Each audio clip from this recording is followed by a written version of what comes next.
অনলাইনে খাবার অর্ডার করার ৩০ মিনিটের মধ্যে খাবার বাড়িতে চলে আসে। অনলাইনে কিছু জানার জন্য সার্চ করলে সাথে সাথে ফলাফল চলে আসে। ১২০ ওয়াটের সুপার ফাস্ট মোবাইল চার্জার, ২০ মিনিটের মধ্যে আপনার মোবাইল ফুল চার্জ। দ্রুতগতির গাড়ি, মেট্রো রেল, প্লেন, সকল কিছুতে আমরা গতির সাথে দৌড়াচ্ছি।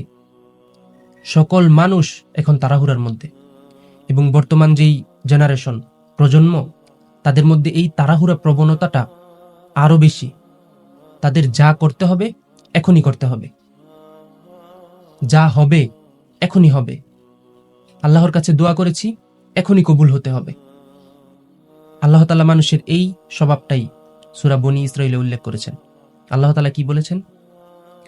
ওয়া কানাল ইনসানু আজুলা।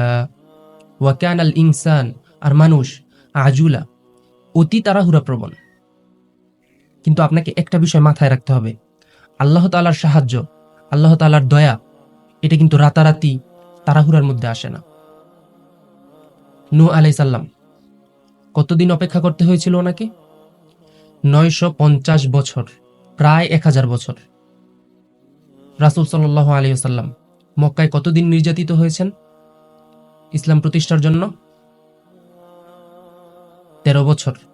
হ্যাঁ, আপনি কষ্টের মধ্যে আছেন, অসুবিধার মধ্যে আছেন, কিন্তু আল্লাহর সাহায্যের জন্য আপনাকে ধৈর্য ধরতে হবে। রাসূল সাল্লাল্লাহু আলাইহি ওয়াসাল্লাম মুসলমানদের অবস্থা ভালো হবে এই ভবিষ্যৎবাণী করেছেন, কিন্তু সাথে এটাও বলেছিলেন, ওয়ালাকিন্নাকুম তাস্তাজিলুন, কিন্তু তোমরা তাড়াহুড়া করছো। তাই আমাদেরকে প্রচুর ধৈর্য ধরা শিখতে হবে, কারণ ওয়াল্লাহু, আল্লাহ তাআলা, মা আস সাবিরিন, ধৈর্যশীলদের সাথে আছেন।